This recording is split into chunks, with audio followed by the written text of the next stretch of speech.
हिंदुस्तान की team final के लिए जो है वो क्वालिफाई कर गई है और पहली टीम है 2023 वर्ल्ड कप की जो फाइनल में उन्होंने अपनी जगह बनाई है। बहुत सारी बातें हैं यहाँ पे करने वाली, जो कि सेंचुरीज आज कोहली ने जो है वो अपनी 50वीं सेंचुरी रिकॉर्ड ब्रेक किया। तेंदुलकर का सुरेश अय्यर की क्लास की इनिंग्स थी, सेंचुरी थी।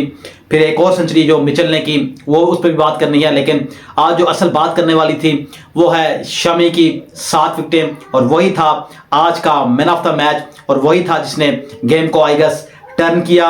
हर वक्त जब भी विकेट की जरूरत पड़ी तो शर्मा उसको लेके आया और उसके बाद शमी ने ब्रेक थ्रू दिया, और जहां पे लग रहा था कि कहीं शायद न्यूजीलैंड की टीम क्लोज चली जाए, वहां पे भी केन विलियमसन को आउट करके मैच का जो टर्निंग पॉइंट था आज, केन विलियमसन की जो विकेट थी वो लेने के बाद सिक्योर हो गई थी हिंदुस्तान की टीम फाइनल के लिए अपनी जगह पक्की कर चुकी है। मैच में आगे चल के हम बात करेंगे मैच के हवाले से, और कुछ और भी चीज़ें जो कि रिपोर्ट हुई हैं पिच के हवाले से और मुख्तलिफ चीज़ें, उस पर बात करेंगे। मैच पे आगे चल के देखना मत भूलिएगा, और वीडियो को लाइक भी कीजिएगा, शेयर भी कीजिएगा, और चैनल को ज़रूर सब्सक्राइब कीजिएगा। अस्सलाम वालेकुम, क्या हाल है? ठीक है आप दुनिया में जहाँ पे भी हैं, अल्लाह ताला आपको अपने हिफ्ज़ अमान में रखे। आज पहला सेमीफाइनल खेला गया न्यूजीलैंड और भारत के दरमियान, और पहले भी बता चुका हूँ, मैं पहले भी बात कर चुका हूँ कि हिंदुस्तान की टीम पहले 10 ओवर में जो है वो मैच को खत्म कर देती है। ये जाहिर सी बात है, मेरी पुरानी वीडियोस में भी ये बात कर चुका हूँ, और आज भी वही हुआ। और ऊपर से जो स्टार्ट था रोहित शर्मा जिस तरह वो ले रहे हैं, क्योंकि वो टीम है, हिंदुस्तान की जो टीम है वो पूरा प्लान करके आई हुई है इस दफा वर्ल्ड कप में। शायद ही कोई और टीम इस प्लानिंग के साथ खेल रही है। सिर्फ मैंने पहले भी बात की थी कि इंडिया की जो टीम है वो प्लानिंग करती है पहले 10 ओवर किस तरह खेलने हैं और बीच में किस तरह खेलना है। जो एक फुटबॉल की एक टर्म है कि जो आपने कौन से प्लेयर फॉरवर्ड जाएंगे, कौन से प्लेयर डिफेंसिव तरीके से खेलेंगे, वो पूरी स्ट्रेटेजी उन्होंने क्रिकेट में लेके आ गए हैं हिंदुस्तान की टीम। आप अगर गौर से देखें तो पूरी वही स्ट्रेटेजी नजर आती है। रोहित शर्मा ने अटैक करना होता है, रोहित शर्मा आउट होते हैं तो फिर उसके बाद गिल अटैक करते हैं, और कोहली जो है वो एंकर का रोल प्ले करते हैं। गिल आउट होते हैं, उसके बाद फिर अय्यर आ जाते हैं और अय्यर फिर अटैक करते हैं। तो ये एक पूरी स्ट्रेटेजी के साथ हिंदुस्तान की जो बैटिंग लाइनअप है वो चल रही है। 5 बॉलर्स के साथ वो जा रहे हैं, लेकिन उन्हें कहीं पे भी कोई दिक्कत पेश आई नहीं थी।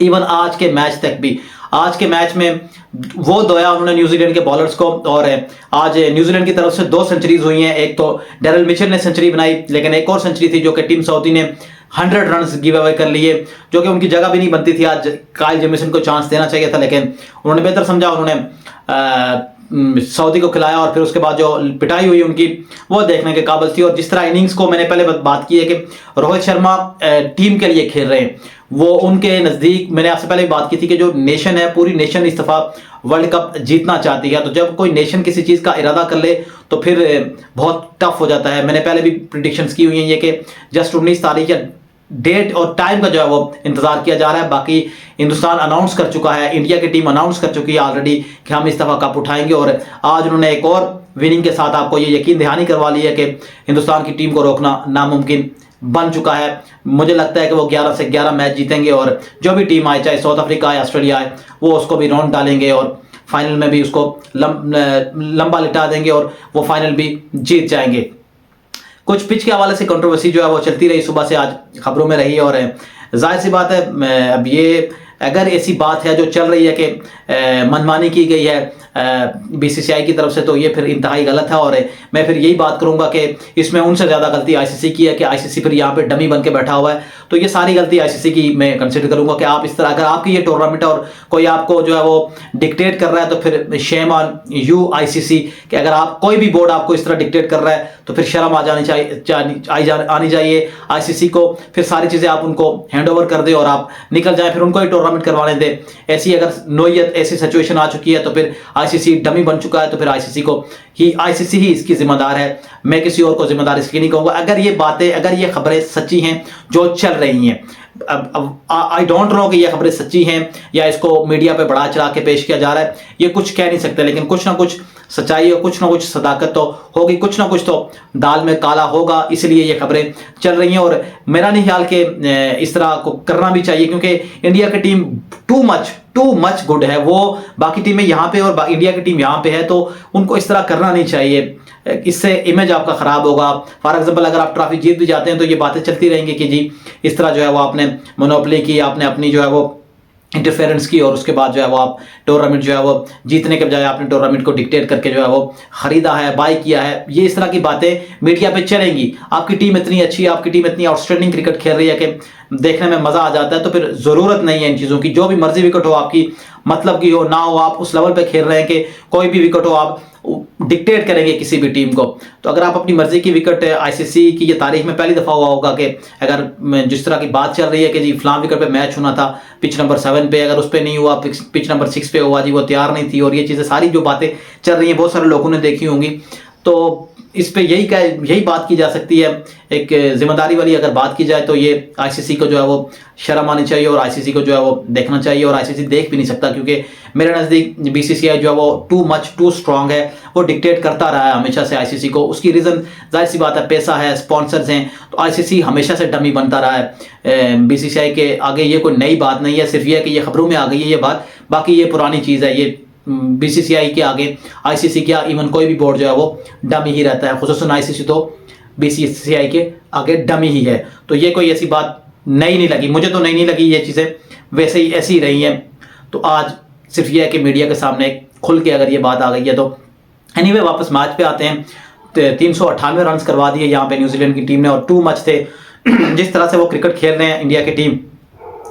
आज उन्होंने ऊपर से अटैक जिस तरह वो करते हैं, और फिर उसके बाद विराट कोहली की सेंचुरी आई, उन्होंने रिकॉर्ड ब्रेक किया यहाँ पे सचिन तेंदुलकर का। और यही बात तेंदुलकर ने भी कही थी कि अगर कोई रिकॉर्ड ब्रेक करेगा तो या तो वो रोहित शर्मा होगा या कोहली होगा। और आज कोहली ने वो रिकॉर्ड ब्रेक किया, 50 ODI 50 वो 100 कर चुके हैं। दुनिया के वो वाहिद बैट्समैन हैं जिन्होंने 50 ODI सेंचुरीज की हैं, और मेरा नहीं ख्याल कि उनका रिकॉर्ड कोई आगे ब्रेक कर पाएगा। ये बहुत बड़ा रिकॉर्ड है, ये ना ब्रेक होने वाला रिकॉर्ड लगता है। उसके बाद जो मैं आज की इनिंग्स की जो मैं समझता हूँ कि बैटिंग में जो क्लास की इनिंग्स थी वो सुरेश अय्यर की थी, जो उसने आके डोमिनेट किया, और तकरीबन 67-68 बॉलों पे जो सेंचुरी की है वो आज की पूरी हाईलाइट्स थी। जो इंडिया 400 रन के करीब गया है, वगरना यूजुअली ये 330-340 पे ही फिनिश करते, लेकिन उस इनिंग्स ने इनको हेल्प किया कि 400 पे चले गए। और रोहित शर्मा की जो इनिंग्स थी, ये दो इनिंग्स जो है वो स्टार पॉइंट्स थी आज इंडिया की बैटिंग लाइनअप के साथ, और रोल दिया गया उनको। ये नहीं कि कोहली स्लो खेलें, कोहली का ये रोल है, और टीमें ऐसे ही खेलती हैं। जब आप